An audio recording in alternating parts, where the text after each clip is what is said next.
Coming up on today's Locked On Giants podcast, we're going to be talking about the free agent starting pitcher class because Farhan Zaidi, the Giants' president of baseball operations, has literally said that starting pitching is going to be the number one priority. And it doesn't take a genius to figure that out, given that the Giants only have one spot in their rotation accounted for, and that belongs to Logan Webb. Everybody else is a free agent. And so this week, a number of sources like ESPN, FanGraphs, MLB Trade Rumors released their top 50 free agent lists with contract predictions. And so I compiled all of those sources and looked at starting pitchers, and we're going to take a look at those guys and see who I think might be fits for the San Francisco Giants to be in that rotation in 2022 and potentially beyond. So all of that coming up next on today's Locked On Giants podcast.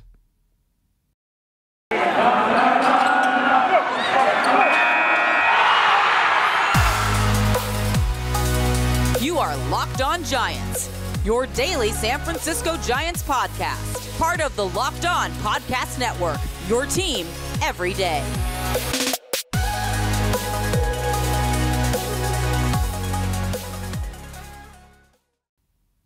Hello and welcome to Locked On Giants Baseball, part of the Locked On Podcast Network, your team every day.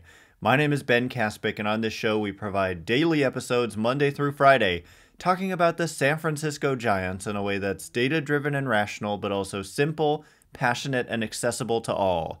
I'm a former contributor for the baseball statistics and analysis websites Beyond the Box Score and Rotographs.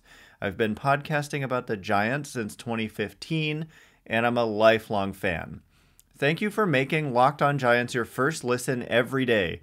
We are free and available on all platforms, which now includes YouTube. And coming up on today's show, as I said, we're gonna take a look at free agent starting pitchers. I went through MLB Trade Rumors, ESPN, and FanGraphs, compiled all the starting pitchers that were on at least MLB Trade Rumors top 50, but I looked at the projected or predicted contracts for each of those starters on MLB Trade Rumors top 50 list. And look, there are some guys who are on like ESPN's list that weren't on MLB Trade Rumors, but we'll take a look at those guys for another day. This list makes up pretty much everyone who is considered a top starting pitcher candidate.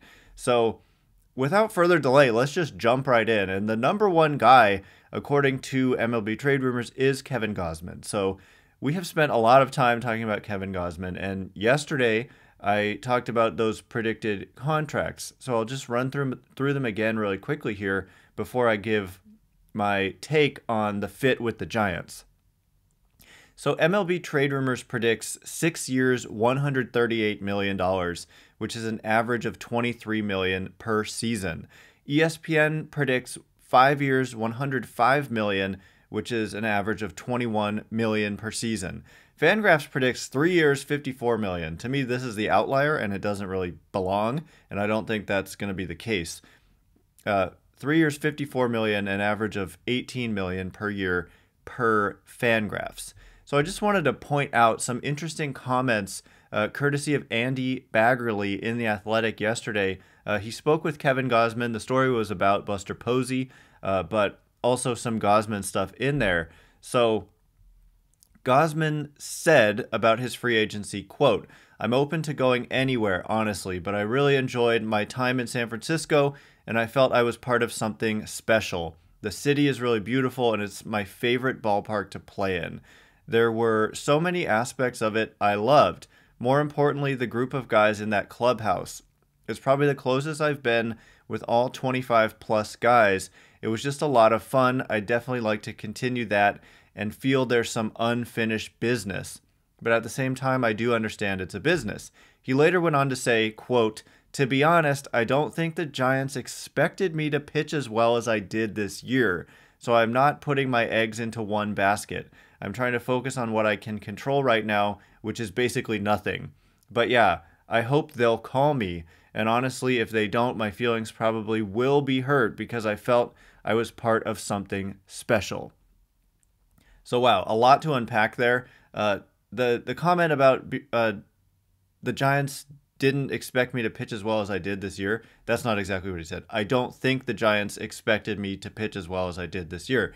That's really interesting. And also, I hope they'll call me. But I want to say, at this early stage of the offseason, of course they're going to call Kevin Gausman. They're just not going to ignore him. But anyway, I have said time and time again that I do think the Giants will ultimately re-sign Kevin Gausman. So I think that at some of those predicted prices, or right around where the two others are converging, is fair.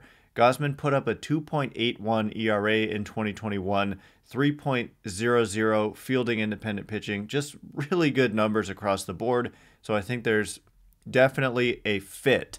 So I would expect, of course, the Giants are going to have a dialogue with Kevin Gausman. He clearly loves it here. I think there's mutual interest in these sides meeting up and working something out.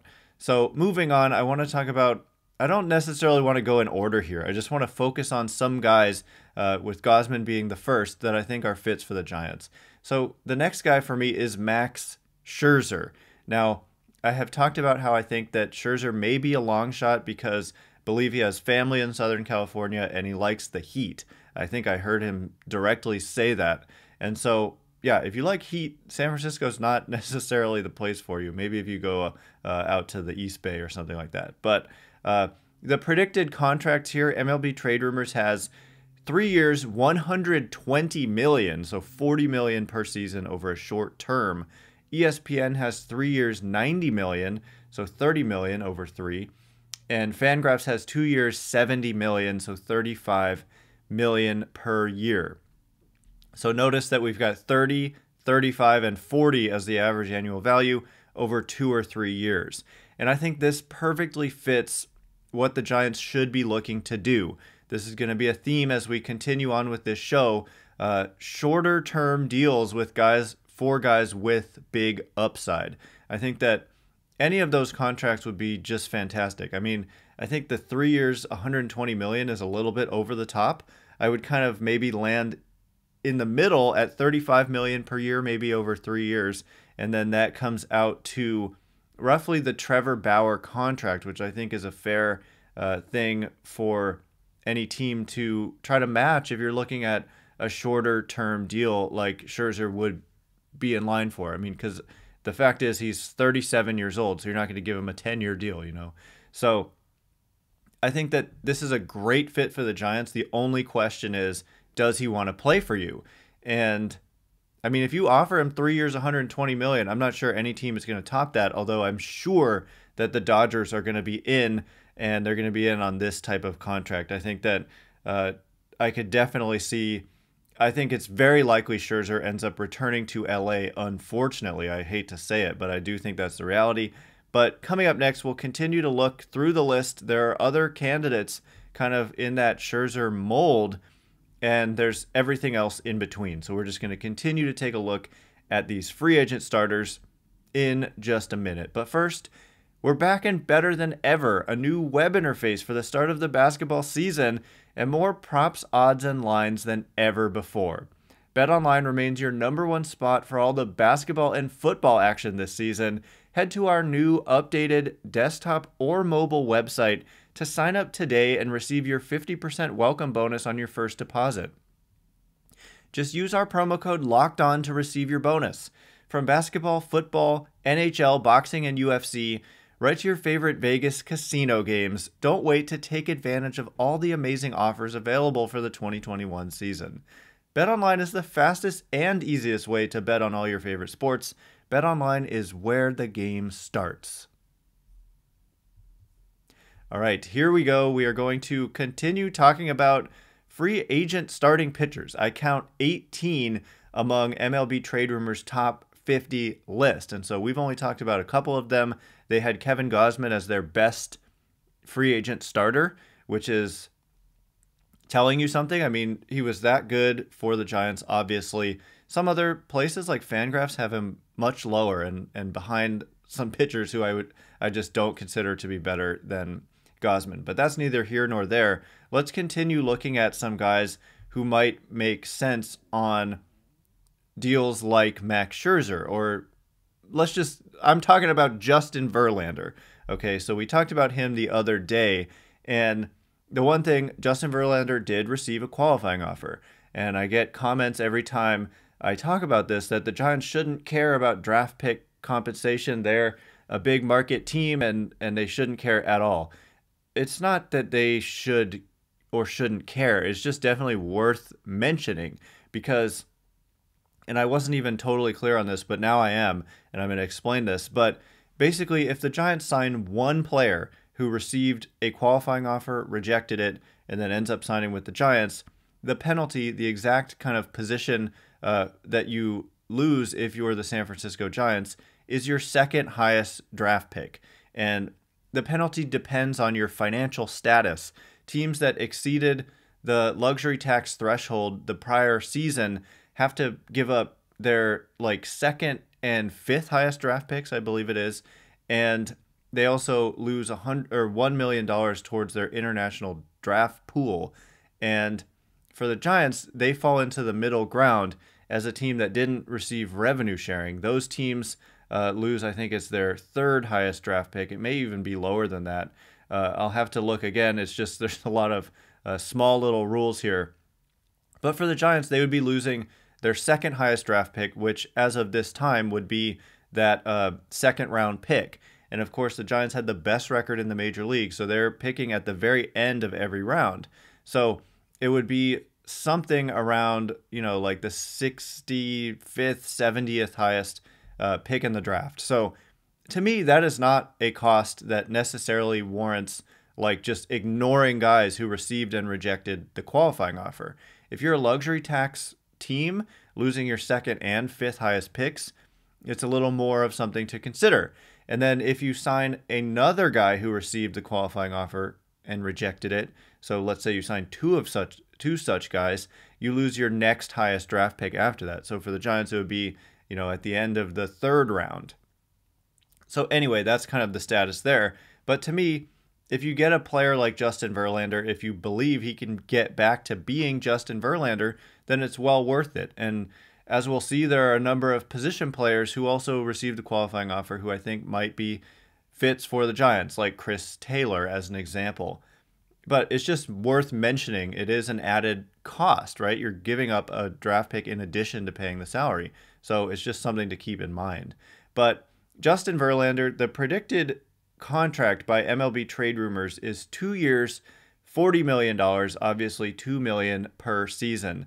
ESPN and FanGraphs both predict that Verlander will accept the qualifying offer.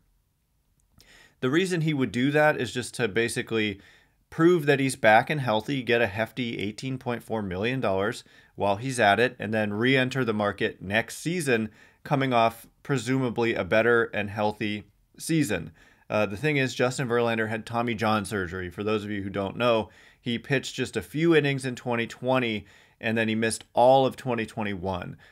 But he threw in front of scouts earlier this week and was reportedly hitting 94 to 97 miles an hour, and he's reportedly seeking a contract of some length per the Astros owner.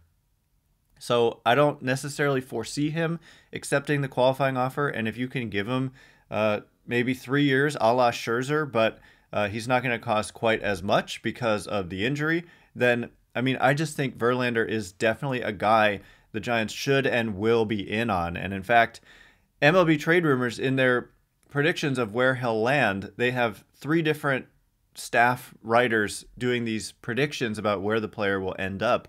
And 2 out of the 3 do predict that Verlander ends up a San Francisco Giant.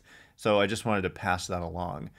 So Clayton Kershaw is also out there and kind of in this tier, but I just think there's like a 0% chance he leaves the Dodgers, and even more 0, which is impossible. But he's not going to sign with the Giants. He's just a legacy guy. It's like Buster Posey. There's just no way he would ever have played for the Dodgers. He just won't do it, and I just don't ever see that happening. So we're just going to ignore him and move on to Noah Cindergard. So there are just a lot of these high upside, high octane guys. And Syndergard, like Verlander, is coming off Tommy John, and he didn't really pitch. He pitched like 1 or 2 innings in 2021, and that was it. he also received the qualifying offer. So I would say the Astros and the Mets here are being smart by putting the qualifying offer on these guys because it makes them more likely to return, and they would like that. But again, so if the Giants were to sign Noah Syndergaard, they'd give up their second highest draft pick, assuming he's the only qualifying offer guy they sign, but that's not necessarily a safe assumption. But anyway, MLB Trade Rumors predicts 1 year, $18.4 million, which is accepting the qualifying offer. ESPN predicts 2 years, $28 million, obviously $14 million per season, and FanGraphs predicts he'll accept the qualifying offer. So I don't really know why Noah Syndergaard would do 2 years, $28 million. At that point, just accept the qualifying offer and re-enter the market next year. I'm not sure what the benefit is of a 2-year deal. If you're Cindergard, why not take a 3-year or more deal here if you're not going to accept the qualifying offer? But yeah, he's just another guy who should and will be on the Giants' radar. So coming up next, there are more kind of middle tier guys. There's a couple of guys at the higher end: Robbie Ray, Marcus Stroman, Eduardo Rodriguez. There's a lot more guys to get to, so we're just going to kind of power through several of them next. Okay, as promised, we are going to talk about the remaining players on this list. MLB Trade Rumors put out their top 50, and we're going to look at eventually all of the pitchers that they had in their top 50 and those predicted contracts for them based on MLB Trade Rumors, ESPN, and FanGraphs. So actually, the number 2 guy that MLB Trade Rumors has on their list is Robbie Ray. And Robbie Ray is an interesting case. He did receive the qualifying offer, I believe. Yeah, of course he did. So I didn't write that down, but memory serving me well here. Of course, he received the qualifying offer coming off just a fabulous season for the Toronto Blue Jays. We know Robbie Ray well from his time with the Arizona Diamondbacks when he was consistently inconsistent and not a frontline starter, but always seemed to have the ability to get there and just wasn't able to do it in Arizona. High strikeout guy, but a guy who just seemed to allow a lot of hard contact and always had a home run issue, which is not that uncommon playing in Arizona. But he went to Toronto and just had a breakout season in 2021.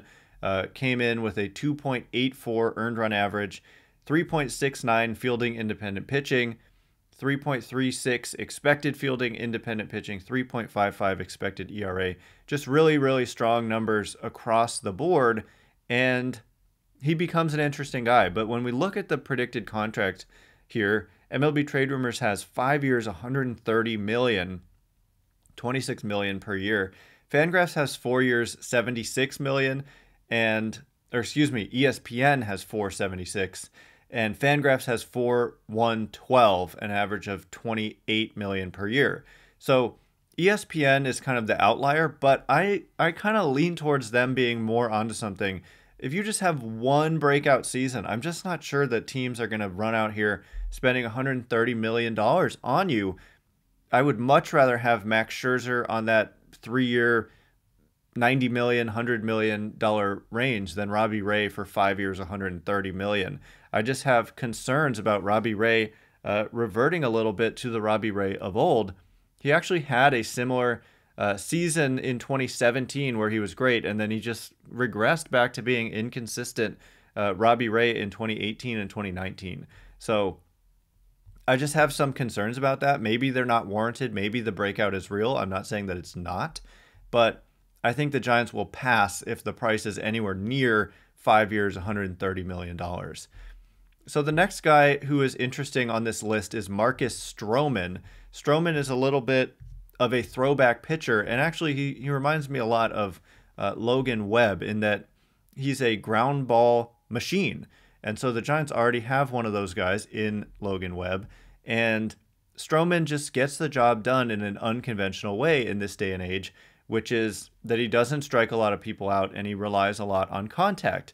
So when you have a really good infield defense like the Giants do, at least with Crawford, and if Belt comes back and Longoria, assuming he's continuing to play a lot, at least in 2022, then these guys can be even better.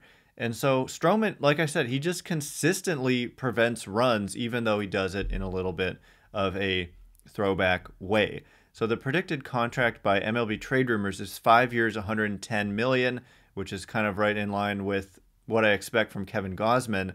ESPN says 3 years, $48 million, so a very different interpretation. And FanGraphs has 4 years, $100 million.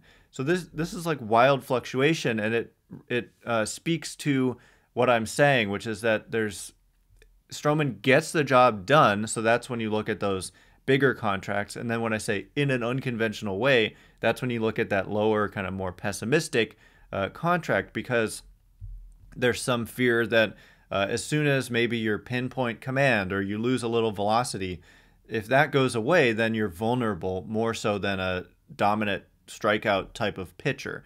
So I'd be really interested to see what transpires with Stroman. I think at 3 years, $48 million, if that ends up being what he signs for, that's a deal that the Giants should and will be all over. I mean, I'm not promising they're going to sign him, but I think that the price is right when you're looking at that. But if you're talking 4 years, $100 million, 5 years, $110 million, I think the Giants would stay away, and there are better buys, like Kevin Gausman, who doesn't do it in an unconventional way. He is one of those strikeout, more dominant type of pitchers. So another guy who's really interesting to me is Jon Gray. There's also Carlos Rodone, but Jon Gray did not get hit with the qualifying offer, even though pretty much everybody in the industry thought that he should have. And so it's just a continuation of weirdness from the Colorado Rockies. They weren't contending. Jon Gray was an impending free agent.